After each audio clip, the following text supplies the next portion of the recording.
Hi, I'm Kristen Krymans, and I am a proud daughter of a United States veteran. I'm a freshman at Montevideo High School, and I'm 14 years old. I have been involved in 4-H for 8 years.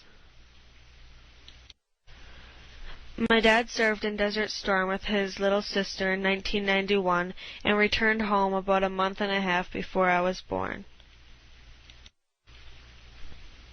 Ever since then, I grew up with my dad in the military. He did guards 1 weekend a month and 2 weeks a year. I've looked up to my dad and hope to be in the military myself someday. In the fall of 2002, we celebrated my dad's 20 years in the guards, so then he could retire, but it wasn't soon enough. He was deployed. When I found out that my dad had to go to Iraq, I was scared and sad. The night before the deployment and the day of, I was starting to realize that this was for real and there was nothing I could do about it. We went to the activation ceremony, and my dad's side of the family and my grandparents came to support us. The morning that they left, families and people from Milbank watched and clapped for the troops as they drove by. Before my dad and the unit went to Iraq, they had to go to Fort Carson in Colorado for training first. My dad was in a transportation unit, so he drove trucks and hauled ammunition and other necessities. We were fortunate enough to go and visit my dad in Colorado. We went to Cheyenne Mountain Zoo, who are known for their giraffes. We also went to the Royal Gorge. We were having a great time as a family. Then we had to say goodbye for the second time. Once Dad was done at Fort Carson, he traveled to Iraq in April of 2003. This is when I started to worry the most because he was in a danger zone. We were able to talk to my dad on the phone probably once a week, and we sent him packages frequently. My dad was in the 740th Transportation Company out of Milbank, South Dakota. Meanwhile, back at home, we were trying to live our lives as normally as we could. Jesse was in kindergarten and first grade when Dad was gone. He missed 2 of Jesse's birthdays and Halloween, where Jesse dressed up as a soldier, just like his dad.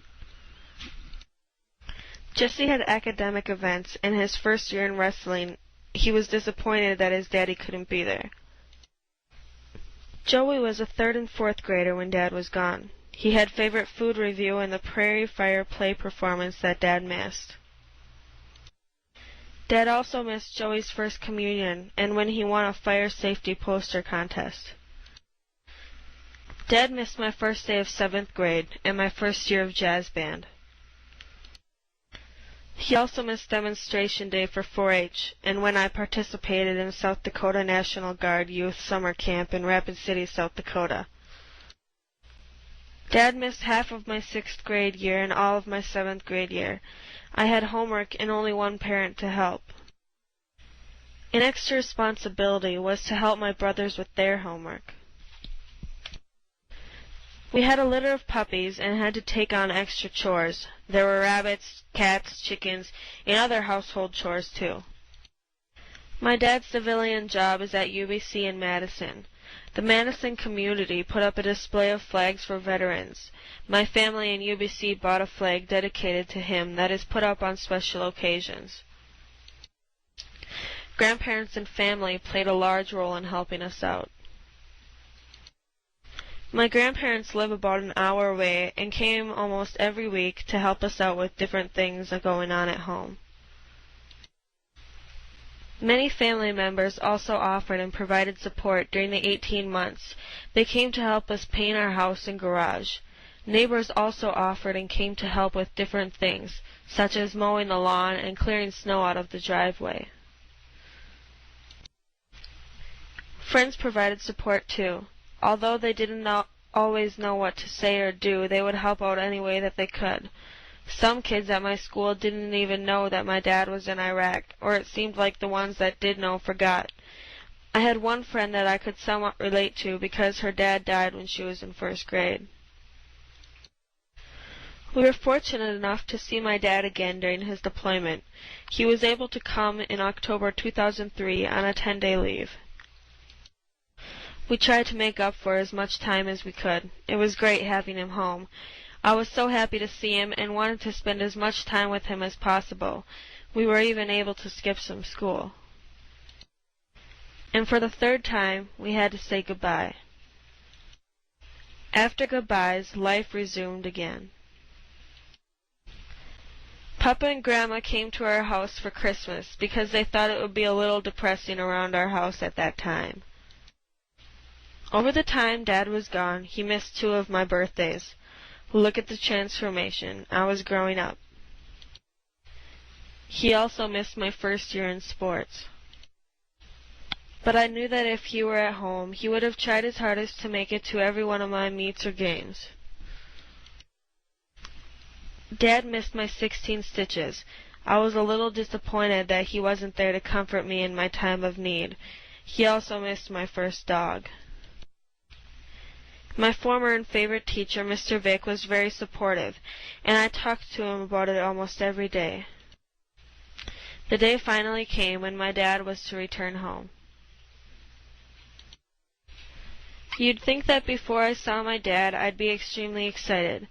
Well, I was more nervous and scared that maybe when I saw him, he wouldn't be the same dad that I remembered. This day was extremely emotional to be reunited with a loved one. We were happy to see my dad and everyone else.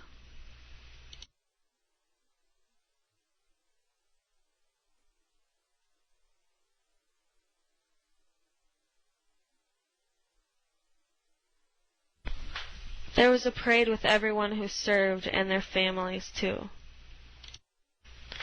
People of Millbank and surrounding area all came to thank the troops and families.